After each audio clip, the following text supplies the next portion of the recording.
When I was a kid, I wanted some pocket money to go and play snooker on a Saturday afternoon. So my dad got me washing up at a restaurant that he was working at part-time. I mean, it all started off with me with a pair of Marigolds and a peeler, washing up and peeling spuds on a Saturday afternoon. It was a classic story of a chef didn't turn up one night, head chef put me on starters. I kind of fell in love with the camaraderie and the buzz, the adrenaline that any professional kitchen has. And then it was only when I started working for Raymond Blanc and Gary Jones that I really found that passion. From there on, I went to work on fantastic establishments such as Midsummer House, and then coming back to Lincoln, found myself in a position to buy Brown's Pie Shop and Restaurant, which is where I started off my career washing up. So it's full circle. I think not just in kitchen porters, but any member of staff, I always look for personality.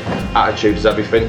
I honestly believe the best chefs always come from being kitchen porters. It's people who have maybe not done so well at school, kids who have maybe been a bit naughty when they were younger. I got expelled from school 2 weeks before my GCSEs, and then found myself back in the sink and back preparing food and vegetables and doing the starters. And when you start off at the bottom, it's a bit like an academy football player. You wash the senior men's boots, you understand it from the bottom level up, so and you respect every single level. But I don't think there's much point in going to some flash college or university, coming out thinking you know it all and then having no respect for what somebody does in the sink. So it's a pivotal role being a kitchen porter, and you should show just as much respect to your kitchen porters as you do the rest of your chefs in the kitchen. It's very rarely you find people who are disrespectful towards kitchen porters, because you know at the end of the day they're washing up. They should have been given full respect in the world. I've had kids coming for kitchen porter trials who are 16, 17, 18 years old, and they've got A stars and degrees and what have you, but you put a pair of gloves on and you ask them to wash up and they really don't have a clue where to start, and it's full on.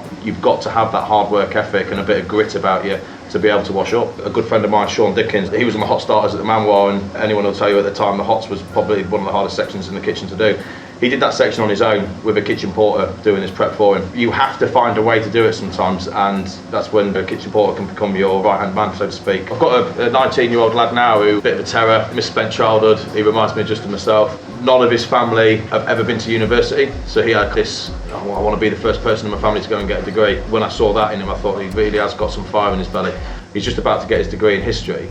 This summer, he's staying in Lincoln. I said to him, look, I said, why don't you come and work 5 days a week for us? I've just got a gut feeling that he'll want to be a chef. And I'm actually working on doing pop-up for schools. So I'm going back to the school which I went to, who expelled me when I was 15 years old. And I'm working with the year 10s there. We're doing a pop-up restaurant in a canteen. We're starting it off in one school, and we're hopefully going to go on and do other schools in Lincolnshire, because there's so many things now you can do at GCSE. If I can pass on my experiences from what I've gone through in this industry as well, because believe you me, I've had loads of ups and a load of downs as well. If those things have enabled me to be able to start to give something back to younger people and educate them, then I want to do it.